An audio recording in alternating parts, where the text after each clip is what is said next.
Je vous lirai aujourd'hui les versets 17 et 18 du chapitre 19 du livre du Lévitique. Je suis le Seigneur. Tu ne détesteras pas ton frère dans ton cœur. N'hésite pas à lui faire des reproches, afin de ne pas te charger d'un péché à son égard. Ne te venge pas et ne garde pas rancune contre les membres de ton peuple. Chacun de vous aimera son prochain comme lui-même. Je suis le Seigneur.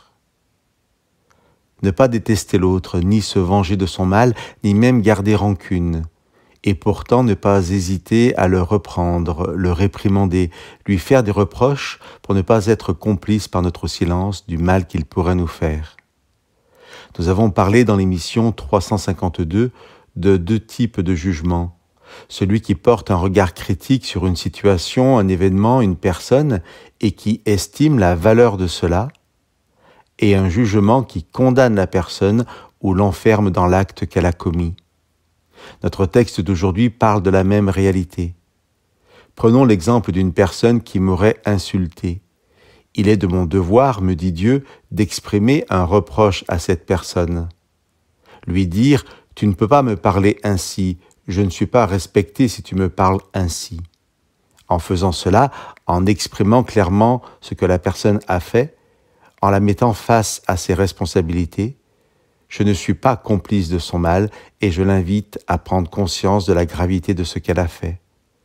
Pour autant, ce texte me dit que je ne dois pas chercher la vengeance. Voici les bases de l'amour du prochain.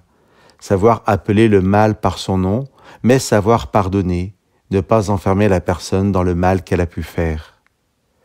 Au début du chapitre 8 de l'évangile de Jean, nous avons l'histoire bien connue de la femme adultère.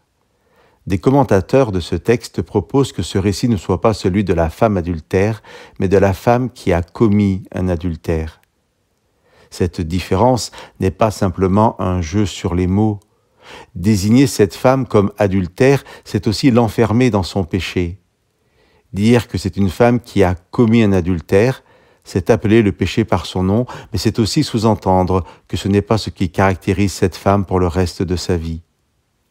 Chers amis, des siècles après cette parole du livre du Lévitique, Jésus dira aux disciples « Je vous donne un commandement nouveau, aimez-vous les uns les autres, comme je vous ai aimés. » Jésus a toujours parlé franchement à ses disciples, sans jamais excuser leur égarement, mais il a aussi toujours prié pour eux, accompagné chacun et pardonné à tous. Chers amis, que Dieu vous bénisse.